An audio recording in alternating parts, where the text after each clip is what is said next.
Welcome to Extraordinary Women in Tech, an amazing group of female executives join hands to amplify women's voice in the tech sector. Be a speaker, add your voice, be inspired, inspire a new generation in becoming an extraordinary woman in tech. Join us in making history. Join us in giving a voice to women. Add your voice by subscribing to our channel. Hello, everyone. Welcome to Extraordinary Women in Tech. My name is Nariman Jamal. I am an account manager and a business development specialist here at Avenue Code. I'm very happy to have you today, and I'm very excited to have this really special panel joining us on the webinar today. So please allow me to start by introducing our panel, and then we'll dig deep into our topic for today. I'll start with Jenny Alfendary. She is the president and CEO at Westario Power Inc. Jenny has the courage, passion, and determination to drive the change within a business, turning previous liabilities to productive assets. She has done this not just for organizations, but also shifted the thinking of industries that she has been a part of. It is a combination of creation and implementation experience that makes Jenny well-suited to work in a company that defines new markets and transforms existing ones. A balanced work experience on both sides gives Jenny a unique vantage point on how to solve business problems and how to create products that actually works. Welcome, Jenny. Thank you so much for taking the time being with us today. Thank you. Next, we have Trent Tam, who is the Chief Marketing Officer for Harry Rosen, Canada's most iconic luxury menswear retailer, where she oversees marketing and e-commerce for a portfolio of banners, including Harry Rosen, Ermenegildo Zegna, and the outlet by Harry Rosen. She is responsible for reinventing how Harry Rosen connects with clients and drives business growth through its brand strategies, marketing, product marketing, insights and analytics, digital innovation, PR, store marketing, and e-commerce experience. Prior to joining Harry Rosen, she held various roles at Sobeys Inc., including Senior Vice President of Marketing, where she led large-scale business and digital transformation at the development of brand loyalty, promo, and partnership strategies for all banner and private label brands. Amazing background. Welcome, Trent. Very happy to have you. Last but not least, Roxanne Mungo is the Associate Director of Information Systems at Canadian Centre of Architecture. Roxanne has 25 years of experience as a manager leading multidisciplinary information technology teams in various fields such as telecommunications, public transit, research, engineering, and museums. Her role is to implement strategies for digital transformation, governance, and security management of technical environments within organizations. She has led multiple deployment projects of complex systems affecting all business functions of organizations such as ERP systems, customer data management, manufacturing, website contact management, document management, intranet portals, and collaboration tools. Amazing background. Welcome, Roxanne. Very happy to have you. Thank you so much, ladies, for joining us today. And, you know, with this amazing experience and background, we all know that there's a lot of ups and downs. So I'd like to start this webinar by talking about a time when you received a tough feedback, and we'd like to know how you managed it. So I'll give a little bit of time for each of you to talk about her own experience, and I will start with Jenny. So good evening. Fantastic to be here tonight. And thank you so much, Nariman, for your tough question. Sometimes tough question is, and tough situation is probably the best situation when we learn the most. And receiving tough feedback is very significant part of our growth. And we cannot become who we are. We cannot develop if we don't encounter some challenges during our career. As a leader, I once had a chance to deal with very interesting opportunity and challenge that actually grew not only me as a leader, but also all of my team. So as a executive vice president, not in the time of being a president yet, I was received a fantastic executive leadership team yet they were not able to work all together. All of them were very strong men, very strong-minded, and extraordinary women that usually much more flexible in their approach. But they were very strong leaders. The only downside, they did not know how to work with one another.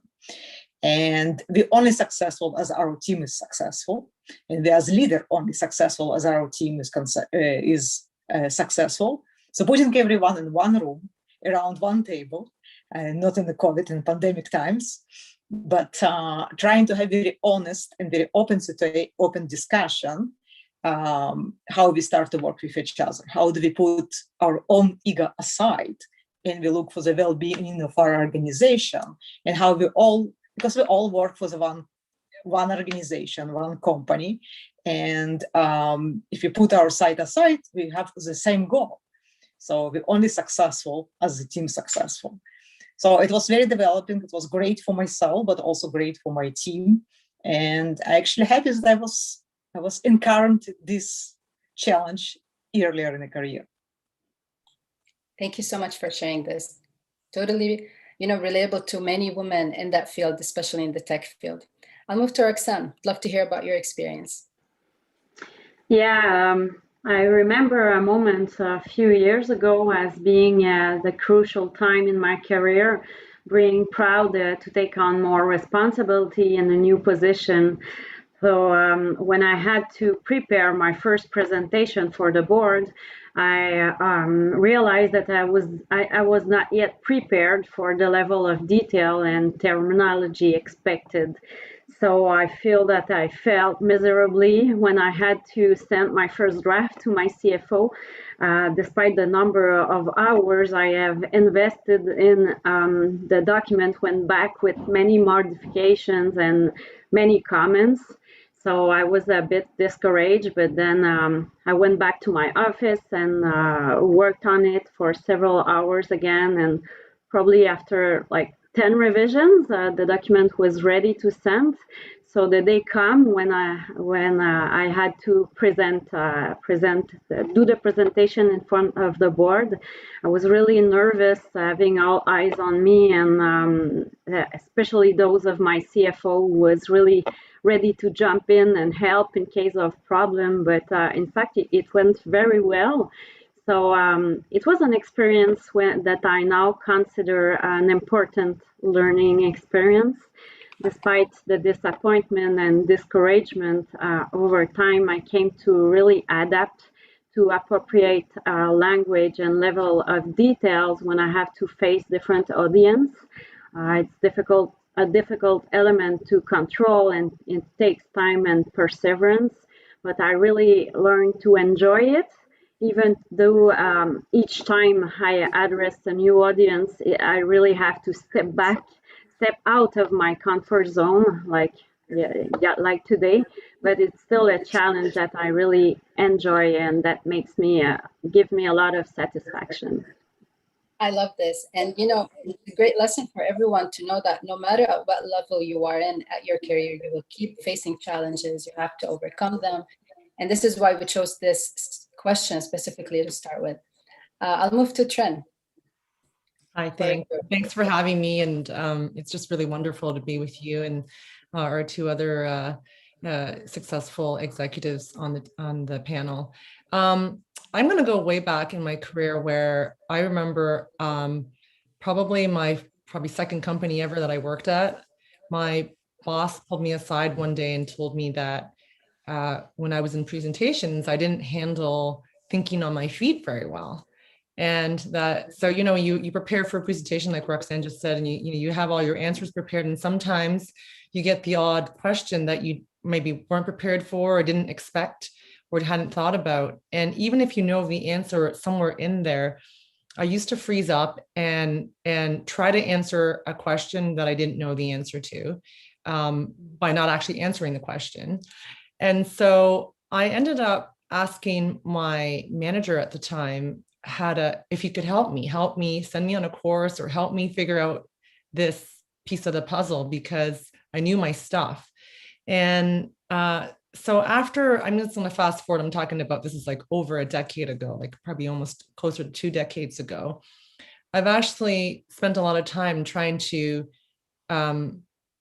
observe how people answer, observe how people take pressure in the boardroom, observe how, people, particularly executives, handle themselves, and really lean into the tools I've been taught over the years as well, in terms of public speaking, and rarely say no to taking on a panel like this, because the more you do, the more you get to practice, and the more you kind of get over that fear. And I realized in the end, it wasn't that I couldn't do it. It was just fear, and getting over that was how I overcame it.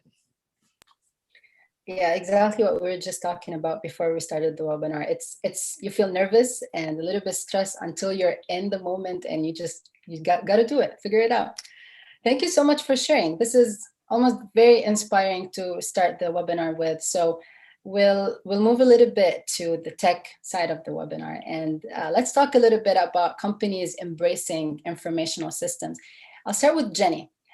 Today people are responding to the digital and emerging technologies around us. And according to the World Economic Forum, almost 80% of nonprofit leaders want to introduce innovation processes within their organizations, but only 40% have the requisite capacity to implement them effectively. So how can companies develop that change, and in a way where it helps the civil society adapt to it? I think this question applies to non-profit and for-profit organization. And once again, also kudos to you for a very good question. So I had the privilege to work for international companies, for provincial government, public and private companies. And I have to tell that all of them have a little bit different sense and taste to this, but this challenge addressed in the same direction almost on every one of them. So technology is the future. Everyone admits that it's the only way a competitive advantage can happen. Everyone understands this, everyone realizes this, but when we try to implement it to real life, that's when we hit misunderstanding. And it's truly living by the values, the technology and innovation is what actually will not only allow companies to compete, but also to survive. So in my current organization, Wisteria Power, and it's a fantastic organization, the essential services, it's electricity distribution company. So when I joined the company, it was on regulated side. So we're not a government organization, but we actually managed and led exactly as a government organization because we have so many restrictions and regulations that imposed by us from the government. So one of the most important goals and missions that I have seen when I joined the organization was to establish strategic plan and strategic direction of organization. So together with my executive leadership team, we went to the board of directors and we presented strategic plan to create a group of companies, to create a holding where we will still continue to provide electricity. And we proudly serve 15 communities. And they're very geographically distributed. So speaking about women in technology, it's once again not very female role to lead organization of utility and hydro. But also we're going to create additional stream of revenue generation, to create much more in other companies, to create actually a group of startups. And all of this group of startups is based on innovation, expertise, and technology.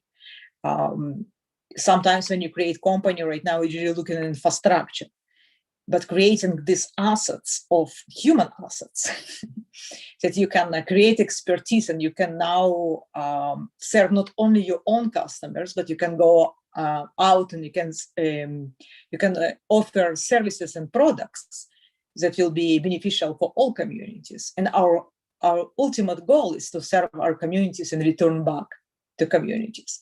So I think every organization is trying to find a right approach for themselves. Difference in mind will be the timing, how fast they will adjust, how fast they will adopt, in exactly the same as survival of the fetus, it has become a survival criteria, not only success criteria, but also a survival criteria. Totally true. And, you know, talking about all these changes that companies face and the different trends that come up and the companies adapting to it and making sure that the civil society will be at a place where they can adapt as well. I'll move to Trent here. And, you know, how are leaders today keeping up with the new market trends and technologies specifically? And in your opinion, how do they evaluate good from bad trend before they bring it in to their teams?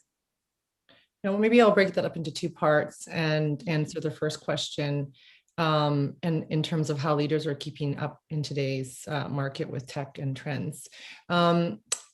I think that no matter which department or function you are responsible for in an organization, you've got to make this part of your job. And you got to make it part of your passion. And it's an area where, particularly, especially in tech, I've noticed a lot of us who are in tech are also very curious people, very open-minded, and we like to explore and learn. And I think keeping that at the forefront is really important. And you need to make time for it and make time for the thought leadership that you create and put around your discovery. And you know, I get my trends and my you know, learning about technology through a lot of different sources. I certainly like to surround myself with the smartest people, but you know, my team, our partners, and just through networking, I want to make sure that I'm constantly seeking out that information. And whenever anyone says, "Hey, Trin, I have something new to tell you," or "I have something new to share with you," again, I rarely say, "No, I don't want to hear about it." I always kind of welcome that, at least that first conversation. And oftentimes I find I learn something new. So I ask a ton of questions, and I never pretend, especially when I hear like a new acronym or a new technology, like, you know, right now everyone's talking about NFTs and the whole bit, you know, that whole area. I never pretend to know something I don't. So if I don't know it, I ask and I dig. And I think it's really important also, if something is relevant or becomes relevant to your business, that you go and seek out the experts and you find out more about it.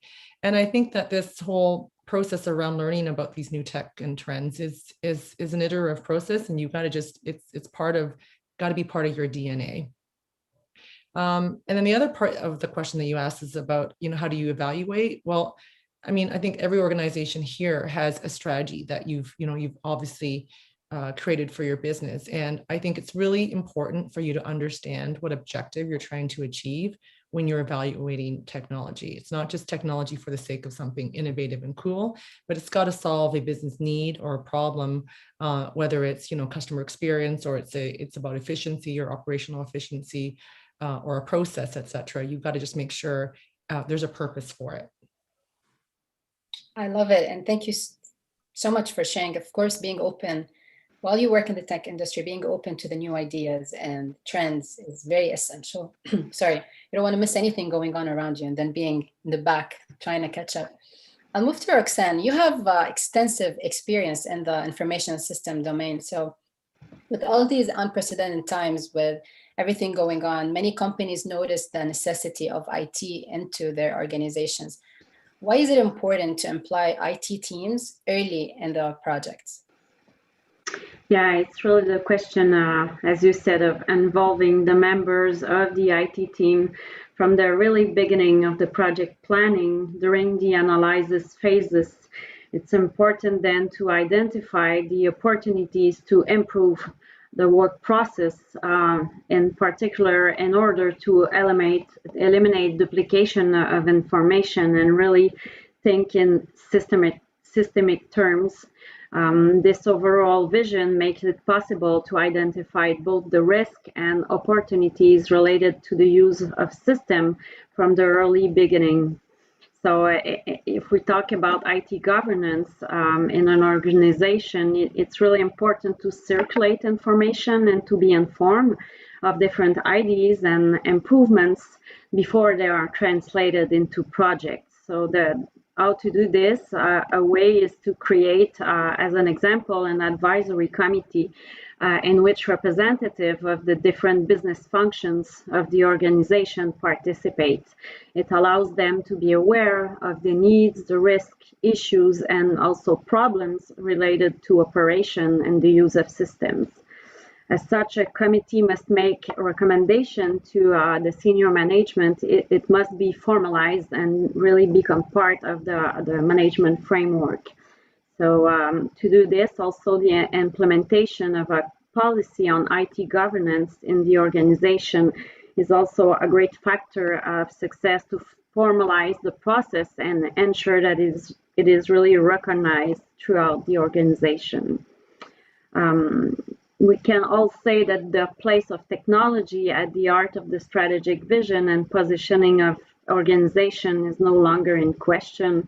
Whether we're talking about digital shift, cloud adoption, open data architecture, business intelligence, big data, or even AI, IT is really at the heart of those change. So the importance of ensuring consistency between systems, providing data in real time or near real time for the organization operation, but also for customers and the decision makers is really essential in our connected world. The other aspect is to ensure confidentiality and security of information. It is even more important knowing all the risks related to cybersecurity. So implementing strategies such as backup and replication and having a good business continuity plan in case of a disaster are all strategies that we shall consider. So every time we have to introduce new element to the system architecture, it must be integrated into these strategies. As example, an ERP system that goes down and take an whole week to get back at the end of a fiscal year is unacceptable. So as well as any transactional website that fails in the middle of a new product launch will cause a major impact. So that's all the reason I think that really involving IT teams early and the design of project is therefore a winning strategy to adopt.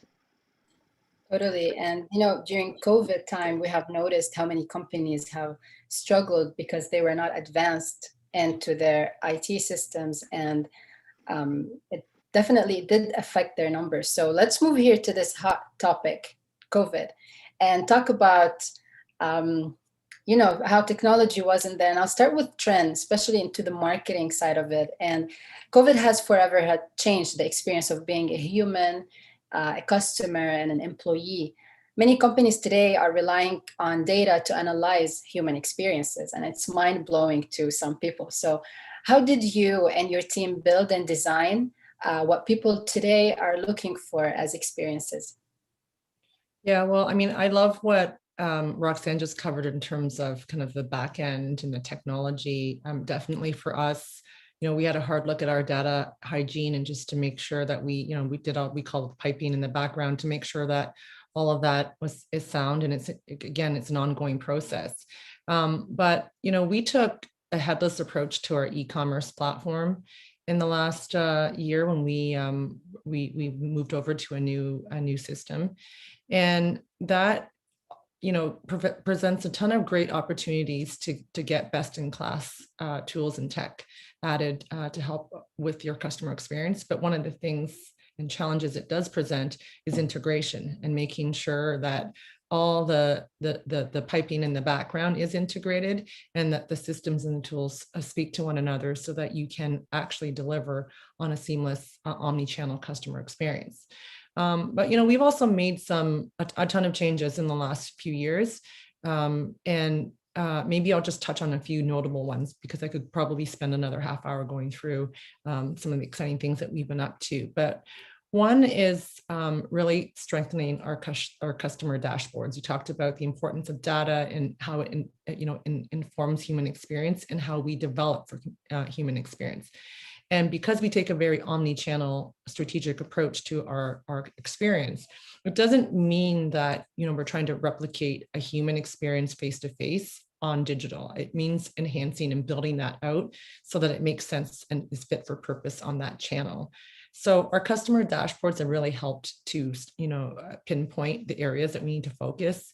And we're tracking and measuring on a very, very regular basis, on a weekly basis, to ensure that we are on track. And that this stuff is all connected, as I said earlier. One of the other tools that we just launched recently was we actually partnered with Qualtrics and added what we're calling our CXP, our customer experience program, to ensure that we're tracking, measuring, and gathering insights to inform our customer experience on an ongoing basis. And so, of course, metrics like NPS factor in and help us make our decisions. And the maybe last area I wanted to touch on is even though this may be my last point here isn't necessarily about technology specifically, we've actually taken a step back and remapped our customer journey. And we really identified key segments that we wanted to follow through their journey and understand strategically where are we at now and where do we want to be.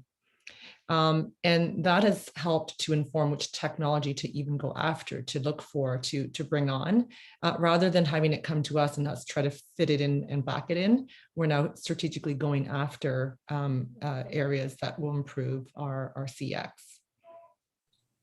I love it. And, it's all about the experience that we have. We recently did a virtual experience with Starbucks, and it has been really amazing going to their farms and doing everything digitally. It's just a different kind of experience. So thank you for sharing this. I'll move here to Roxanne, and we'll talk a little bit about being remote. So from recruiting to integration, project management to operating digitally, it has a lot of challenges to companies.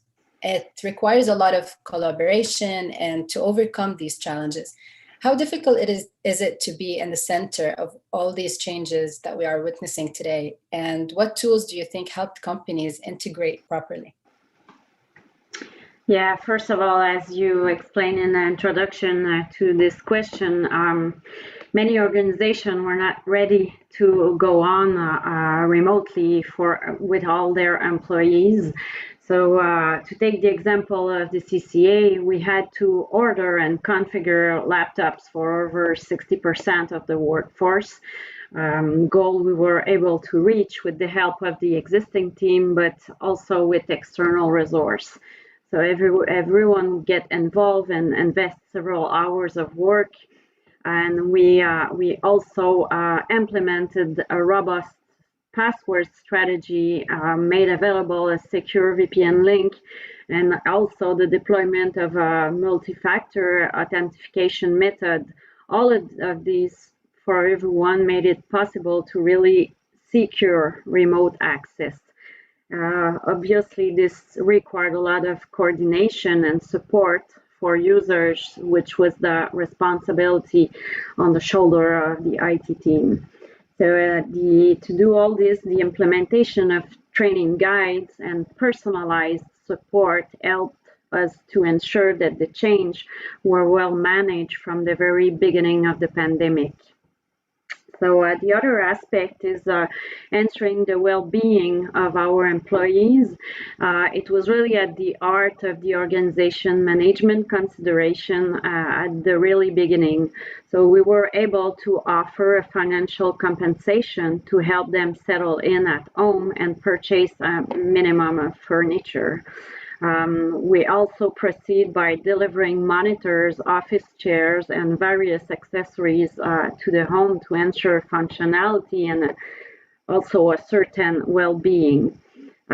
We also offered more flexible hours of work and open programs, such as allowing staff members to take half a day off on a weekly basis. Concerning operations, several issues arose in relation to the daily work. First of all, we really had to rethink the task of some of them since they found themselves overnight in a situation in which they could no longer perform their usual work. As an example, the people who had to physically handle objects of the collection to respond to consultation requests, or those who had to restore objects of this collection, or even use large scanner to digitize works. So several functions really at the heart of operation could no longer be performed. So we taught certain tasks and got really people to collaborate, for example, to help with the writing, correction, translation of diverse documents and publication. Concerning the aspect of tools, this period also required adaptation to the tools that we were using. So IT proceed to deploy, as an example, emails to the cloud with the deployment of O365, which allowed us really to greatly increase the performance of the environment that was very slow at the beginning of the pandemic. As email had become really one of the main communication tools, this greatly contribute to ensure better collaboration within the teams.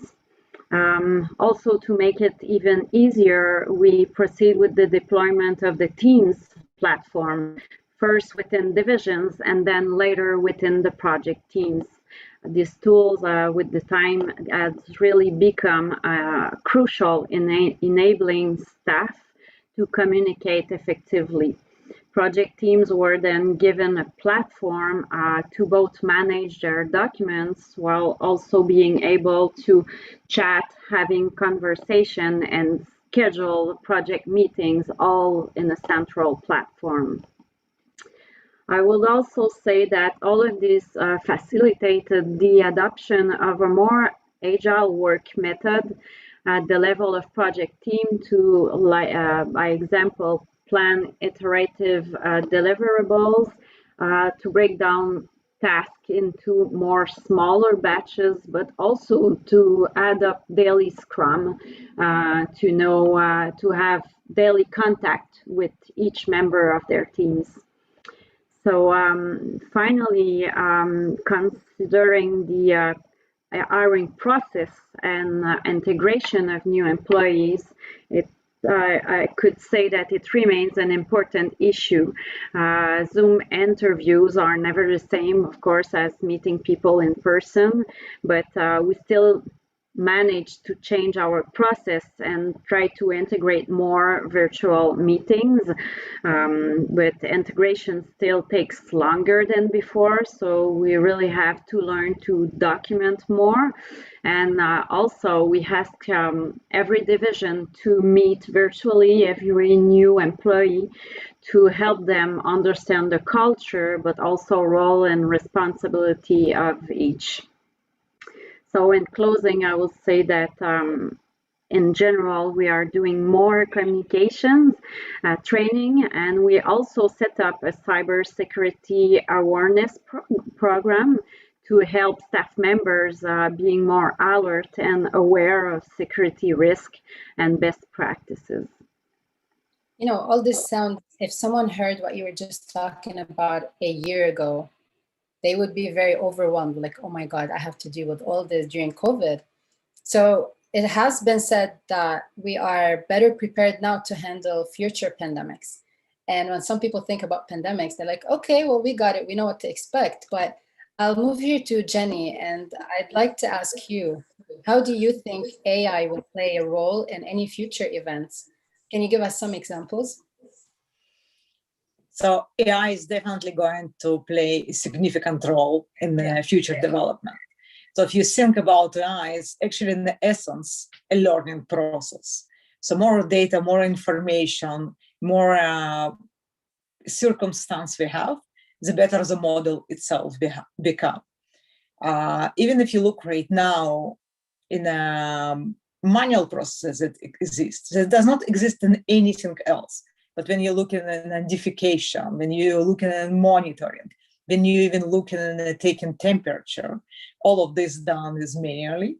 And I'm even not taking into account that you need to fill the forms. Everywhere you go, you need to use a paper form and pens that some of us don't even remember how to do anymore. So in some ways, pandemic become a regression, and it reminds us, but it also reminds us we always have to be aligned. But speaking about regression and progression, looking back on the organizations that I worked before and was for provincial government, it actually expedited our implementation of new technology in a way that we cannot even imagine and dream before. It's number one. Number two, any crisis brings to surface what does already exist. So situation pre-existed, just emphasized what we have known. So in a turn, it's going to, it's looking back, and it's not easy to admit, but it also become a really good advantage of the progress. It also introduced new products, it introduced new approaches, it introduced new processes. Interestingly enough, I ask my students how they will approach this. And I'm teaching artificial intelligence at university. You probably noticed that I'm a professor. So I ask them how they will approach. I was overwhelmed by how wise, Here's some examples if you have any. Exactly. So how wise their solution would be. And you need to think about them, their main customers. So being in this situation for over a year, for teenager and even late teenager to be in a lockdown situation is extremely challenging. Some of them starting or learning experience. Their year number one at university is all online. They never have met their fellow students. They went to the university just because they wanted to be with their friends. And now they're in the University of Harvard or in our university, and they never have met their classmates.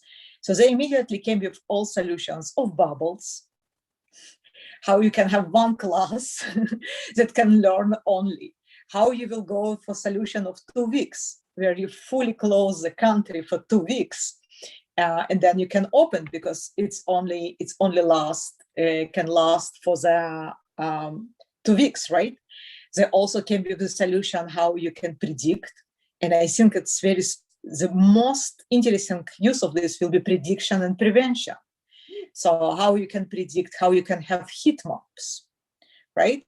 How you can have products that can say what areas potentially can become a challenging problematic area in the area of the pandemic, how you distribute, how you redistribute resources. So I think the future definitely is artificial intelligence. If you even look in the sub of artificial intelligence, machine learning, it's all about learning. In my mind, we already created enough information that we can resolve the situation. It's better we would not have so much experience, but we do. So yes, as with everything with artificial intelligence is learning curve. Yeah, and technology is the future, whether we like it or not. We're into it already. And Jenny, we definitely like this. Yeah, we are. And since you are a professor and leading generations about IT, AI, digital analytics, and many more, we'd like to know about the advice you usually give to your students, and how do you encourage them to enter the market, especially for women, since we're talking about women in technology. So I teach computer science and technology. And traditionally it's, and I'm also chair of Faculty of Engineering and Architecture of Ryerson. And I will tell you why did I become a professor and why did I decide to be a chair? Because speaking about engineering, I'm an engineer, I'm aerospace engineer by trade. And speaking about engineering, architecture, technology, and science, it's traditionally very few girls go into this. So when I did aerospace engineering, I was the only one in the course. And that not a lot of would say I enjoyed this. No, I did not enjoy this. And when I started to teach, I also saw very few girls in computer science. And I think it's all, yes, and everyone would say me. And speaking about CIO, in my previous role, I was Chief Information Officer. There are very few CIOs that are females. And I started to speak up and promote the idea of extraordinary women in this, in this area. Everyone would say me, so what do you want? Look in the proportion of students at university, look in the proportion of candidates that apply. I would love to hire a leader. I would love to hire a CIO that is female, but we don't have enough candidates. And I don't agree. And I think as leaders that we also do in hiring, we need to give at least equal opportunities when we hire. So in every pool of candidates should be 50% of the, if not 51. So population of females is 51. So a lot of organizations say that in the leadership teams, they would like to have at least 30% female. That's not right. If statistics says 51 females in the society, it should be 51 leaders on the team. I'm proud to say that in my previous role, I did succeed to bring a lot of girls to the leadership roles. And one of the advice that I always give is be brave. Don't try not to take a challenge that looks difficult to you. Don't try to think that you don't have enough courage to do that. So being brave, courage is extremely important, but also find a good supporting system. Try to think what you as a leader can do in your own organization, how you can support, how you can mentor, how you can give a hand to someone else without expecting to get something in return. Try to think about tribal team. So it's not only someone in your own organization, but people in the industry, electricity industry, engineering industry. They're very limited in pool of talent that are female. Can females do this job? In my mind, they can do it the same, if not better than them. Our mind is very flexible. We're very creative. In a lot of, we have skills, we possess skill sets that not everyone have. And I think we need to use our unique skills that we have, but also it's role modeling. It's exactly how we speak, how we promote, how strongly we believe in this cause. Yeah, I agree. And I have seen a lot of posts on LinkedIn of other women opening a post saying that, hey, a lot of people say there aren't enough women in the tech industry. Let's tag them on here. And the amount of women that were tagged with amazing profiles, it was mind-blowing. So there are a lot of women. Well, there are a lot of women in the tech industry, and we're trying to encourage them more to step into the tech world. So I'll ask Roxanne right now, what are some ways to attract more women from all ages into the tech industry, and how can we influence the diversity movement in the tech in general? Yeah, so attracting women, especially in computer science position, is still a challenge, and we all know that there's still work to do. There are more women in fields such as project management or business analysis, more and more in emerging technologies such as AI, but the percentage remains very low. So over years, I have discovered different ways to promote the profession to young people. First, I participate in different programs and act as a volunteer and talk about my profession, my daily life, the possibility of progression in the profession, and the large diversity of projects in IT. This all in front of class of young people in high school, in which, of course, a few ladies were. I have also participated in the past with a dozen women in similar positions of technology managers in an event allowing college students to come and meet us one by one to talk about their career path and ask us for advice on their choice of orientation in order to enter the job market. It was a very nice opportunity that I appreciate a lot, a little bit like mini coaching session. The other point is that most universities also have women association in different fields. 2 years ago, I had the chance to go and speak with a group of women in engineering at McGill University here in Montreal, to tell them about my role in the organization, the project that I have led, and also what I am passionate about in this profession. It was also very interesting to answer their questions and see their enthusiasm. So I really had this chance to share my experience and even to influence their choice to maybe give the taste to one or two of them to start a career in IT. Another great example that I seen last week was a great post, a LinkedIn publication from the Foundation Y of Montreal Women.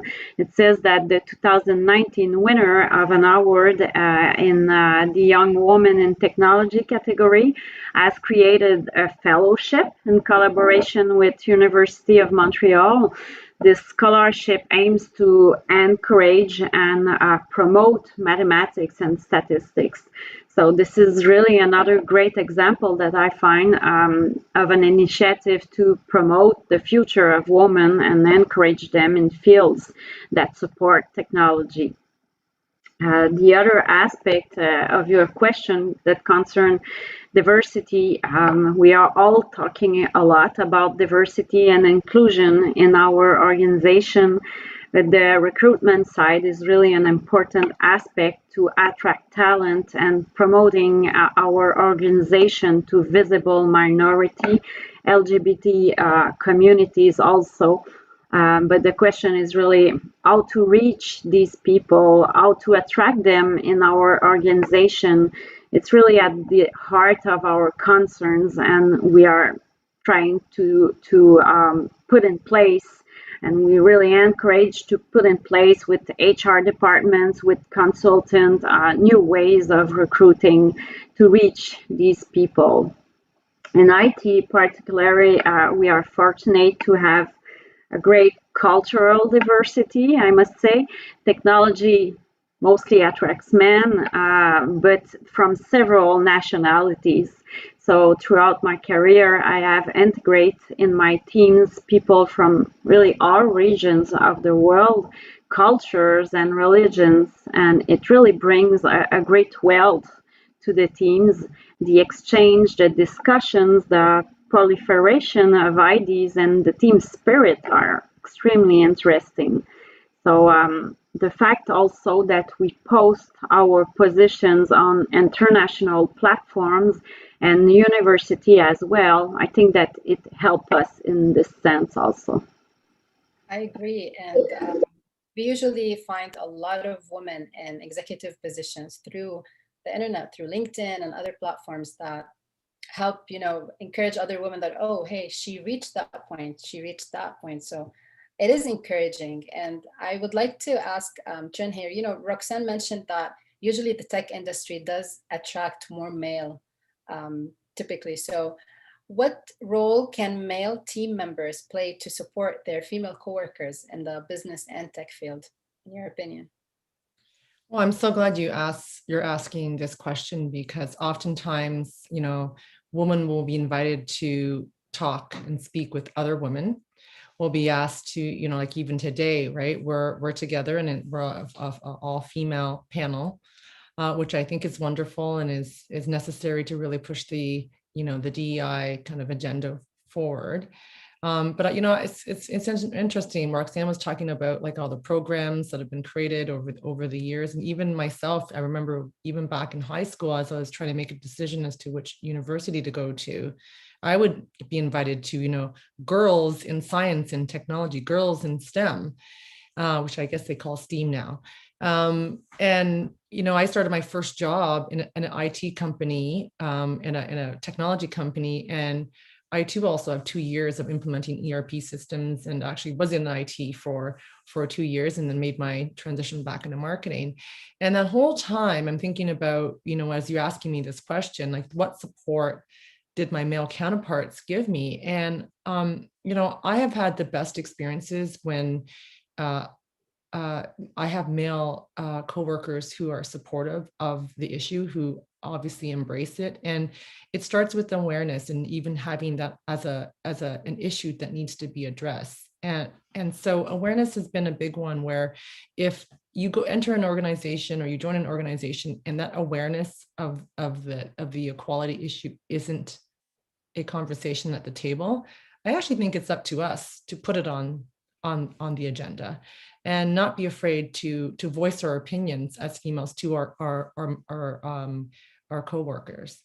And I always think it's best to find advocates for those type of issues, and so I always look for my male counterparts who obviously are senior enough to make an impact, but also who are empathetic to the issues and can help be an advocate throughout not just the executive team, but throughout the organization, and ensure that also people are educated.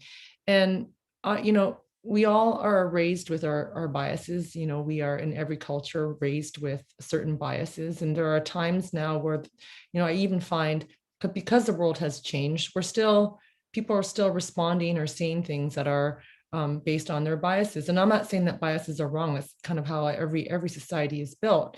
But I have found that the language around the conversation of supporting your female coworkers has changed.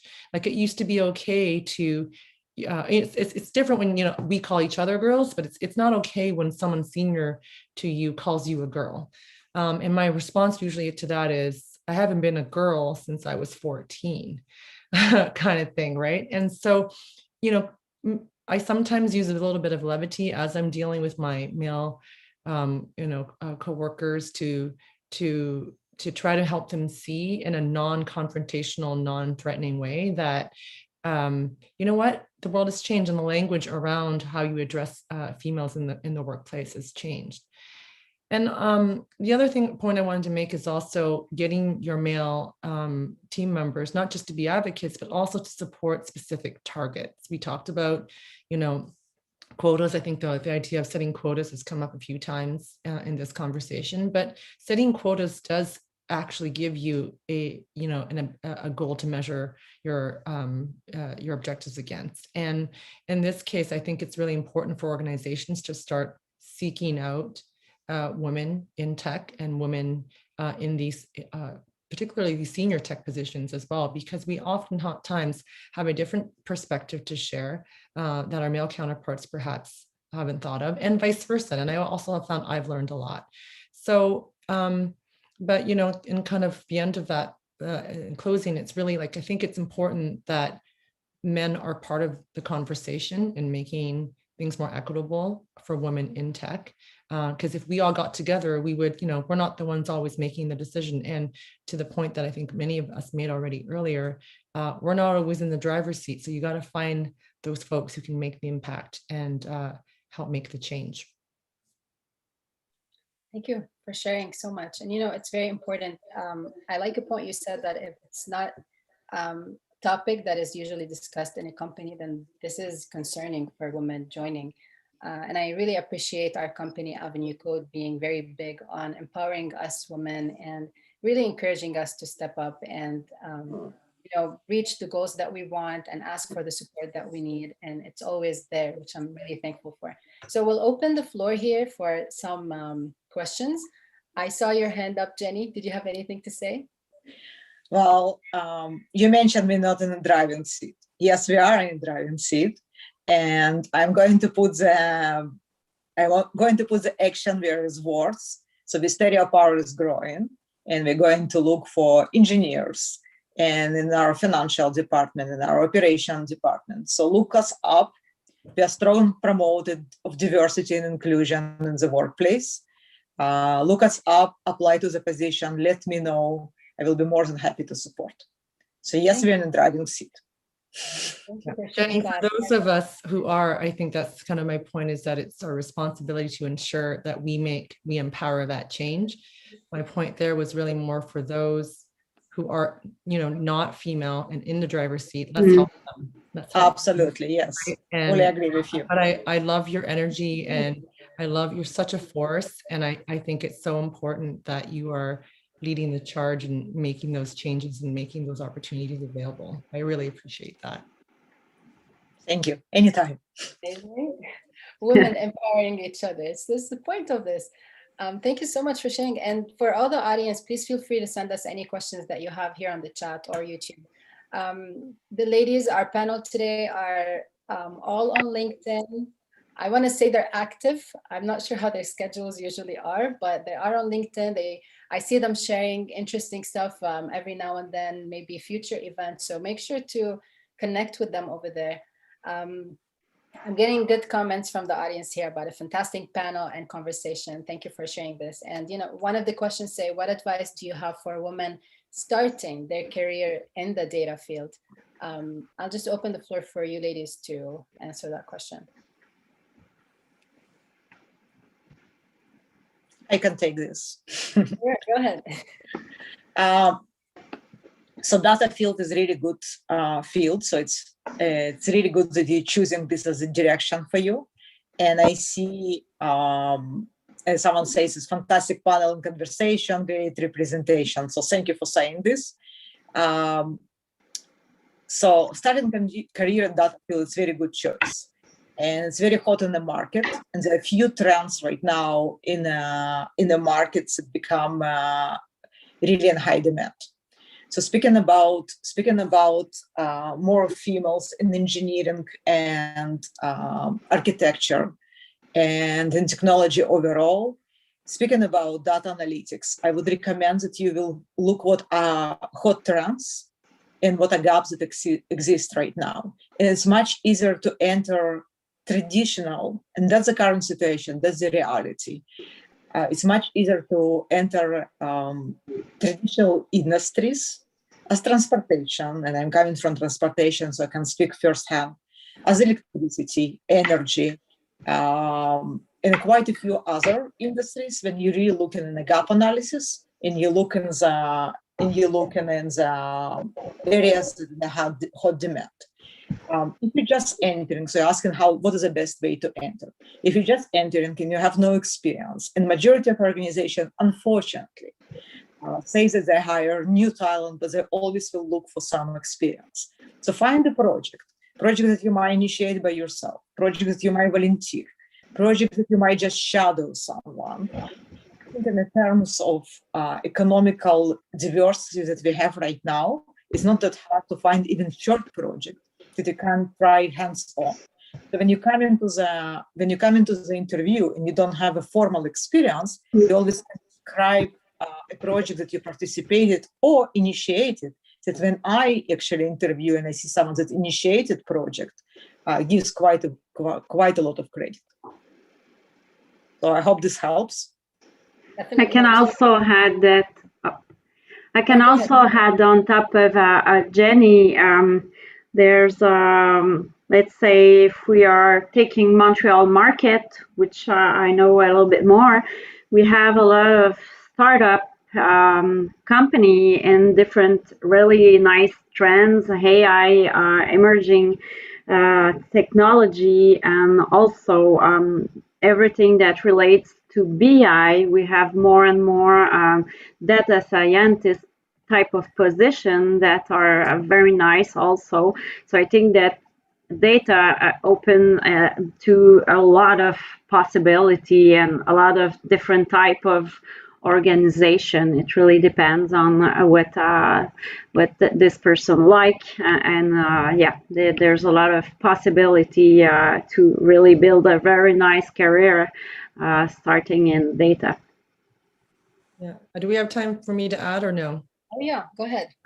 I just just to build on what the two others have said is that it depends on the area, obviously, of data that you're entering into. But one of the things I'm always advocating for is if data on its own, if you can't use it, if you can't turn it into an insight, and if you can't inform a decision, then it really isn't as useful as it could be.